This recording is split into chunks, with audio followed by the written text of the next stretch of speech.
伝説のポケモンの専用技は、強力無比な性能を持つことで有名だ。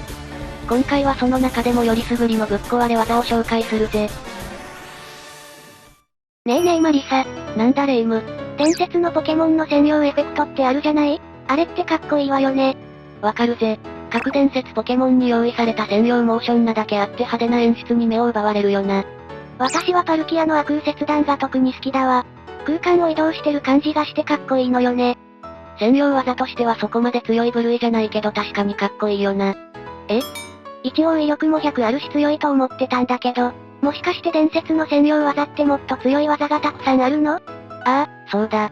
じゃあ今回は純伝を含めた伝説ポケモンの専用技の中で、特に強い技を紹介していこうと思うぜ。幻のポケモンの専用技は入ってないからその点はよろしくな。わーい、楽しみ。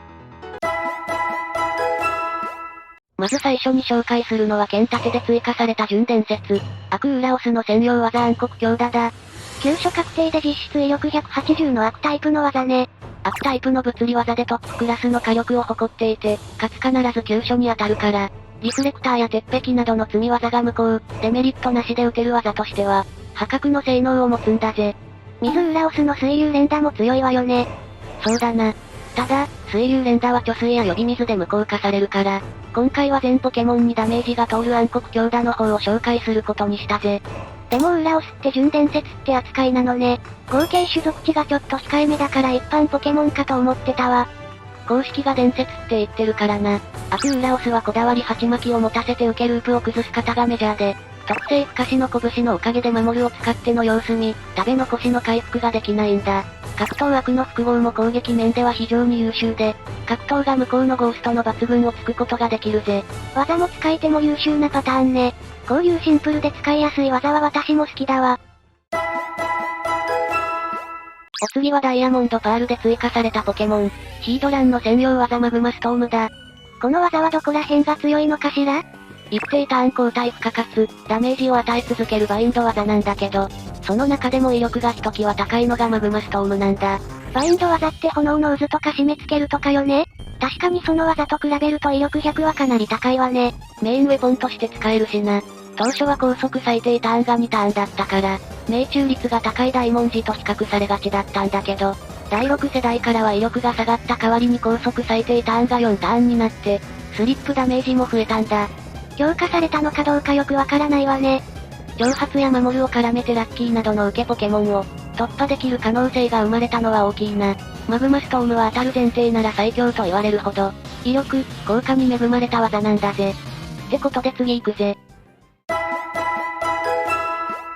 マグマストームに引き続き炎タイプの技だな。最初は炎の専用技だったんだけど、6世代からは炎帝も使えるようになったぜ。純専用技って感じね。聖なる炎はシンプルに強そうな感じがするわ。そうだな、単純に 50% で火傷の追加効果は強いし、デメリットのない技としては十分な威力と命中率なんだぜ。それにしても、なんで炎帝がこの技を覚えるようになったのかしら？炎帝がかなり不遇な立ち位置だったからじゃないかと思うぜ。不遇？炎帝の種族値はこんな感じで、攻撃の高さが特徴的なんだけど、第3世代までは炎タイプの技は特殊扱いで、しかも最大火力のオーバーヒートは覚えられなかったんだ。第4世代で登場した新技フレアドライブも習得できず、高い攻撃力を活かせるタイプ一致技は炎の牙のみ、タイプ不一致のストーンエッジや恩返しの方が威力が高いって始末だったんだ。あまりにもタイプ一致技に恵まれなかったのね。第5世代では映画の特別前売り券でフレアドライブと神速を覚えた。炎帝が入手できるようになったもののこの2つの技はウィンディが覚えるんだぜ。一見すると炎帝の方が強そうなんだけど、ウィンディは特性威嚇があるから、実質的な耐久が高いし、朝の日差しっていう再生回復まで使えるから、やっぱり立場がなかったんだ。へえ、そうだったのね。そういう悲しい過去があって、炎の専用技だった。聖なる炎をもらえたんじゃないかと思うぜ。そして炎帝派聖なる炎を得て、炎単タイプとして上位に食い込む存在になったんだ。聖なる炎のおかげで面目躍如を果たしたってわけね。ああ、この技の壊れっぷりを炎帝が証明してくれたって感じだな。お次は XY で追加されたポケモン、ジガルデ専用のサウザンアロー。ジガルデは専用技を合計4つ覚えるんだけど、その中で一番優秀な技だ。へえ、他はどんな技を覚えるの？相手を逃げられなくする効果のサウザンウェーブと、ダブルバトルで使えば味方へのダメージが入らないグランドフォース。そして効果がちょっとややこしいコアパニッシャーだ。確かにちょっとややこしいかも。コアパニッシャーは単純に U の波動の上位互換だし、弱い技ではないんだけどな。グランドフォースはダブルで使わない限り、自身の劣化だからお目にかかる機会はなかなかないかもしれない。これらの技の中でサウザンアローが一番強いってわけね。飛行タイプにも当たるっていうのがそんなに強いの？地面タイプの技は半減タイプが草と虫しかなくて、ほとんどのパーティは地面タイプの一環を切るために草や虫じゃなく飛行タイプを入れるんだ。だから飛行タイプに効くっていうのはめちゃくちゃでかいんだぜ。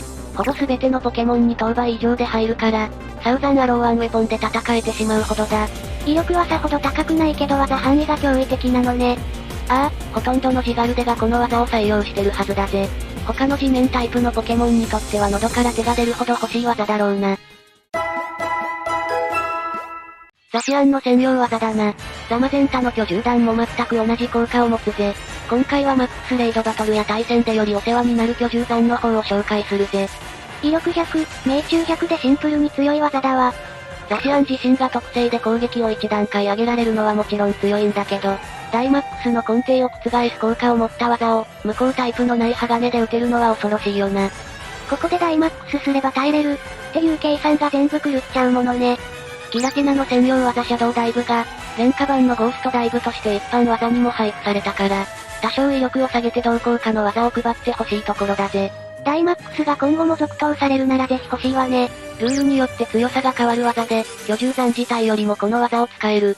ザシアンが壊れてる感じもするから紹介するかどうか迷ったんだけど、使い勝手のいい技だし、印象的な技だとも思うんだぜ。確かにそうね、伝説といえばこの技、って感じがするもの。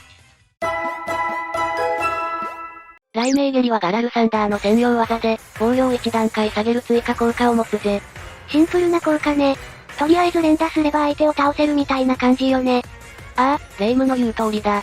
雷鳴蹴りは受けを崩壊させられる点、安定した威力と命中率が売りの技だな。ちなみに似たような技でアップ流専用の G の力ってのもあるぜ。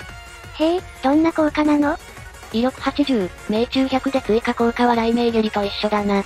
ただこっちは草タイプだから技の通りがあんまり良くないんだ。格闘タイプの雷鳴蹴りはゴーストに効かないものの、範囲が広いからその点も優秀なんだぜ。なるほどね。じゃあこんな技をもらったガラルサンダーは最強なんじゃない？いや、そういうわけでもないんだ。なんで？雷鳴蹴り自体はめちゃくちゃ優秀な技なんだけど、ガラルサンダーにとっては、技の選択肢の一つなんだ。デメリットがあるものの、純粋に火力が高いインファイトも捨てがたいしな。確かにインファイトも絶対覚えさせたいぐらい強い技よね。ああ、それに加えて環境的に向かい風っていうのもあるぜ。向かい風？第8世代の対戦環境はとにかくダイジェットが強いんだぜ。ガラルサンダー自身が飛行タイプが弱点だしこの子を使っちゃうと、環境最強クラスの原種サンダーが使えなくなっちゃうんだよな。あ、そっか、同じサンダーだからもう一方を同じパーティで使えないのね。そうだ。原種サンダーは飛行タイプ半減、かつタイプ一致ダイジェットを打てるから、環境に適してるんだぜ。しかもガラルサンダーのメインウェポンは原種サンダーに両方半減されてしまうんだ。なんだかかわいそうになってきたわ。ほとんどの格闘タイプはサブウェポンで岩技を覚えるんだけど、ガラルサンダーに限っては覚えないしな。でも雷鳴蹴り自体は優秀なのよね。ああ、それは間違いない。一般ポケモンに配布された場合はメインウェポン、サブウェポン問わず、幅広く使われる技になると思うぜ。最後は XY で追加された伝説ポケモンゼルネアスの専用技、ジオコントロールだ。2ターンかけて特攻特防素早さを2段階上げるってことよね。もうちょっと強そうな技がある気がするわ。普通に使うと蝶の舞の方が優秀だけどパワフルハーブってアイテムがあってな。これと組み合わせることで1ターンで能力上昇させられるんだぜ。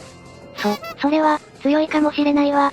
GS ルールっていう伝説ありのルールではゼルネアスドーブルっていう、ゼルネアスのジオコントロールをドーブルが全力でサポートする並びが猛威を振るったんだぜ。エースとしてサポートをするにふさわしい性能だったってことね。その通りだ。だがジオコントロールの決定力があまりにも高いから、読まれやすく対策も取られやすいっていうのは難点だな。クリアスモッグや天然、ホエルなどの退場技で一応対策することができるぜ。ゼルネアスの対になってるイベルタルの専用技はどうなの？イベルタルの専用技はデスウィングって言ってこんな感じの性能なんだ。なんかちょっと地味じゃない？ギガドレインとかと一緒に見えるんだけど。ギガドレインの回復率はダメージの50だけど、デスウィングの回復量は75かつ、通りのいい飛行タイプの技だから悪くはない性能だ。ただ発表当時の評価は芳しくなかったんだぜ。それはどうして？イベルタルの特性ダークオーラの補正が乗らないからだな。第8世代ではダイジェット媒体として使えることやダイマエースに持たせたい。命の玉との相性の良さ、イベルタルの両党可能な種族値。これらが噛み合って再評価されたって感じだな。技の性能は変わってないのに再評価路線に入るなんて面白いわね。対して、ジオコントロールは対戦ルールやゼルネアスの性能に依存した強さじゃないんだぜ。特殊アタッカーやバトンタッチが使えるポケモンに配られたらほぼ採用されるぶっ壊れ技だな。ってことで今回は準伝説含めた伝説ポケモンの専用技を見てきたんだけど、レイムどうだった？私が好きな空切断が入ってなかったのは残念だったけど、強い専用技がこんなにあるって知れてよかったわ。コメント欄では、いろんな専用技について語っていってくれると嬉しいぜ。今回紹介した技でボコボコにされた経験がある人は高評価、チャンネル登録もよろしくね。それじゃあ、ご視聴ありがとうございました。